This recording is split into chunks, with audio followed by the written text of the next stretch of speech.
G'day ladies and gentlemen, good evening and welcome to Citizen A, where we wrap the week's current affairs with the best political team on television from a very Auckland perspective. Warning, we're as fair and balanced as Fox News. Joining me tonight on my revolving panel of bloggers, voted 2008 most sensible haircut on television, champion of the everyman and editor of the mighty Tūmiki blog, Mr. Tim Selwyn, and lock up your daughters, New Zealand, it's the Darth Vader of the right-wing blogosphere, the unsuppressible Cameron Slater, aka Whale Oil from Gotcha. Welcome to you both. Coming up tonight, Michael Laws is to Winston Peters what drinking is to driving. What would a Laws Peters New Zealand first look like? Vietnam was the first war on our TVs. Afghanistan is now our first war online thanks to WikiLeaks. What do 90,000 documents tell us about military secrets in the age of the internet? And we'll end the show on a final word. But let's kick things off with issue 1 this week. The Auckland Super City, an annexation too far by the right wing, or the sacred city-state of democracy where the very soul of participatory democracy shall reside. It's a three-way race between Brown, Banks and Williams, with much scepticism and anger from Aucklanders at the manner Rodney Hyde and National have run roughshod over the process. Tim, when I say the name John Banks, do you think genius or do you think crypto-fascist clown? I think of Maxwell Smart, actually, when I think of John Banks. He's a very uptight guy. He wears usually a suit that's a size too small. He's very finicky about things, especially about things to do with expense claims, apparently, recently. And there is this guy trying to say that he deserves to be re-elected for the whole of Auckland against this outsider guy, Len Brown from South Auckland. Now, this is what the mayoralty is shaping up to be, and determining it, if we look at maybe even just the last probably 2 to 3 weeks of this campaign, and we're just in the nomination season right now. August the 20th, I believe, is the last day for nominations. And we've got a situation where there's just two big players, and they are determining basically everything. And based on what? Stuff that Cameron Slater's putting down on his little just the facts blog about some petty expenses going either way for both candidates. And the big ticket items aren't really being discussed. And these two guys are just agreeing with each other on basically everything, because Banks knows the only way he can win is by being really nice and agreeing with everyone.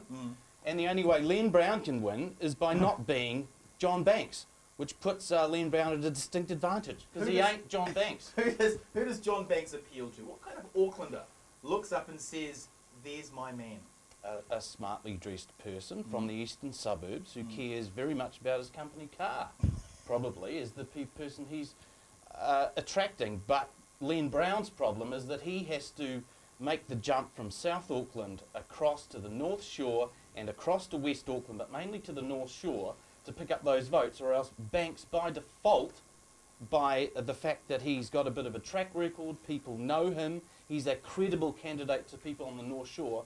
Without Len Brown making the leap to the North Shore, I don't think he can win, basically. He has to be a candidate. When he says for all of Auckland, it also means the middle classes, the Afrikaner suburbs of the North Shore, and Howick, Fontaine, and all of the different communities, and he has to own all of them, not just the working class communities of South Auckland. And I don't know if he's doing it. Cam, what needs to happen for Andrew Williams to win the Super City mayoralty? Is it the sudden, simultaneous deaths of Len Brown and John Banks? Yes, and a miracle similar to which he claimed when he was caught being leaky. Yes. That he has resurrected from a crucifixion. I think the man is certifiable. He now talks about himself in the third person. He's not a credible third candidate, and it's a wonder that TVNZ has put him on in a debate.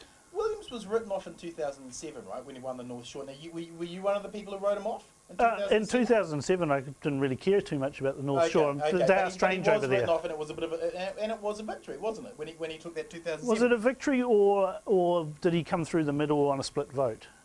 Okay, well, he got 2,000 more than the top guy. Williams hurts Banks because he has taken a huge chunk of Banksy's vote, and he hurts Brown because he's a sceptical of the Super City and will split that vote much more so for Brown than Banks. How much will it cost John Banks to buy Williams out? Nothing. Andrew Williams... Because Williams is preventing Banks from winning right now. No, I don't agree with the commentators. Andrew Williams gets the knee-jerk anti-Super City vote, and they were never going to vote for John Banks anyway. Okay, so that takes off Len Brown. So it takes off Len Brown. If you looked at Brown, and if you looked at Len, if you looked at Brown and Banks before Williams came into it, they were neck and neck. Now Williams is in it, Banks is well down.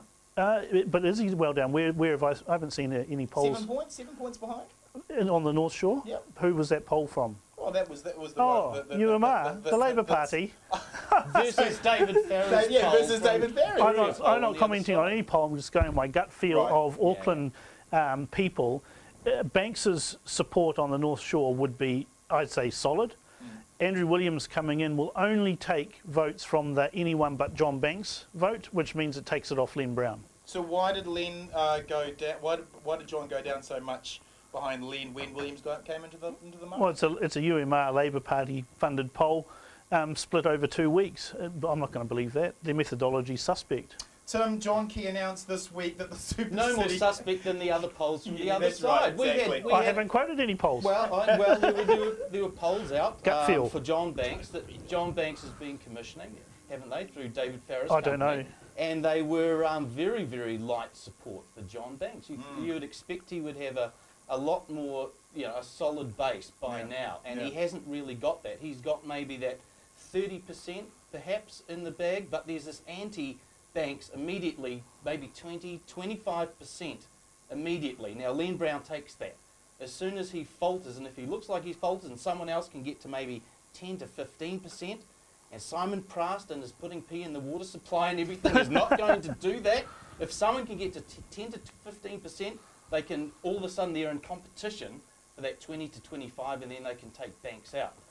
And I think it still is possible, I know, at this late stage for someone to enter. You have to look at methodology of polling. There's no use ringing up every household, asking their opinion. You need to find out whether they actually have voted in the last 2 local body elections. Because if they haven't, that's an indication that they don't care. What was the turnout?